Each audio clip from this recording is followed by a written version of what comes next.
புகழ்பெற்ற தாயிராப்பள்ளி வருடாந்திர கந்தூரி விழா ஜீனிலா குதிரை கொடியேற்றத்துடன் சிறப்பாக நடைபெற்றது. புதுச்சேரி காரைக்காலில் புகழ்பெற்ற தாயிராப்பள்ளி வருடாந்திர கந்தூரி விழா கடந்த 3ஆம் தேதி கொடியேற்றத்துடன் துவங்கியது. தொடர்ந்து விழாவின் முக்கிய நிகழ்ச்சியான ஜீனிலா குதிரை ஊர்வலமும் ஜீனிலா குதிரை கொடியேற்றமும் விமர்சையாக நடைபெற்றது. அலங்கரிக்கப்பட்ட கூட்டினுள் கொடி வைக்கப்பட்டு முக்கிய வீதிகள் வழியாக ஊர்வலமாக வந்து இரவு தாயிராப்பள்ளியை வந்தடைந்தது. அதைத் தொடர்ந்து இஸ்லாமியர்கள் தங்களது வேண்டுதலை நிறைவேற்றும் விதமாக கத்தி போடுதல் மற்றும் அலகுகளை குத்தி கொண்டு வழிபட்டனர். பின்னர் ஜீனிலா குதிரை கொடியேற்றமும் சிறப்பு தொழுகையும் நடைபெற்றது. இவ்விழாவில் புதுச்சேரி குடிமைப் பொருள் வழங்கல் துறை அமைச்சர் திருமுருகன் உட்பட ஏராளமானோர் கலந்து கொண்டனர்.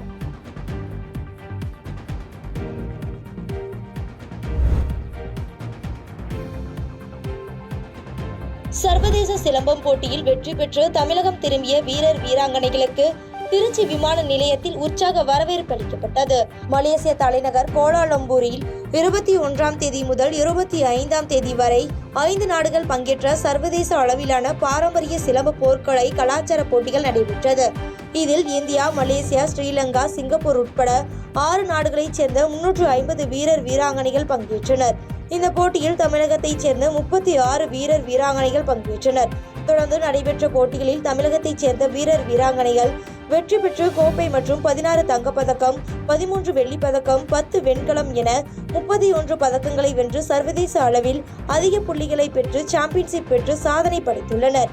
இந்நிலையில் வெற்றி பெற்ற வீரர் வீராங்கனைகளுக்கு திருச்சி விமான நிலையத்தில் அவர்களின் குடும்பத்தினர் பொன்னாடை அணிவித்து உற்சாக வரவேற்பு அளித்தனர்.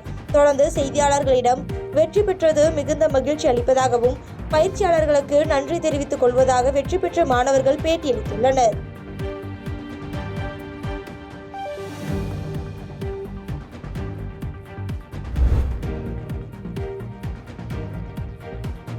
சத்திரக்குடி அருகே உள்ள வற்றாத ஊரணியில் 3 டன் மீன் பிடித்துள்ளதால் மீனவர்கள் மகிழ்ச்சி அடைந்துள்ளனர்.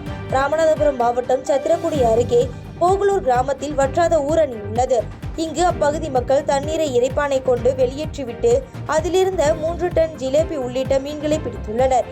இதனால் மகிழ்ச்சி அடைந்த மீனவர்கள் மற்றும் வியாபாரிகள் பிடித்த மீன்களை வெளி மாநிலங்களுக்கும் வெளியூர்களுக்கும் விற்பனைக்காக அனுப்பி வைத்தனர்.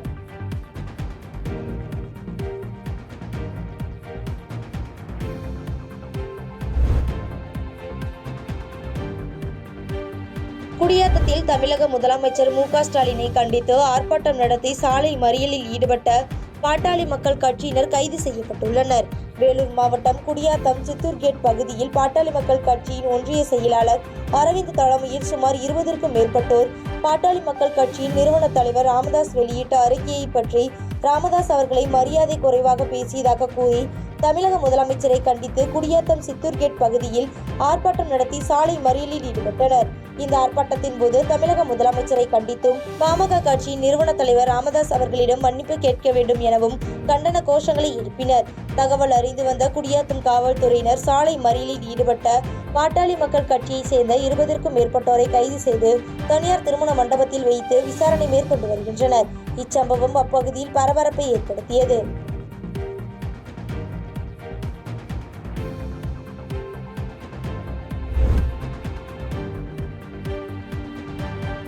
குடியாத்தம் அருகே தொடர் இருசக்கர வாகன திருட்டில் ஈடுபட்ட 3 பேர் கைது செய்யப்பட்டுள்ளனர்.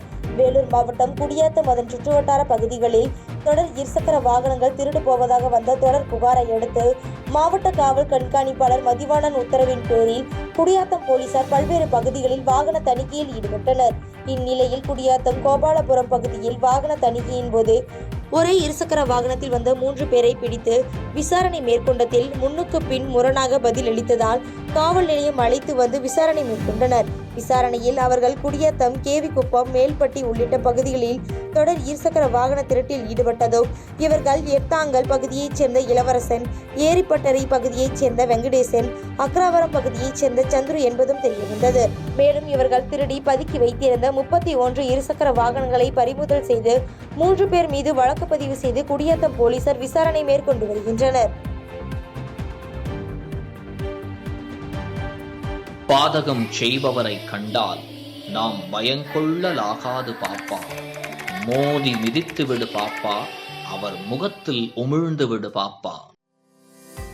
அண்மை செய்திகளை உடனுக்குடன் தெரிந்து கொள்ள இணைந்திருங்கள் இயம்நாடு தொலைக்காட்சியுடன்.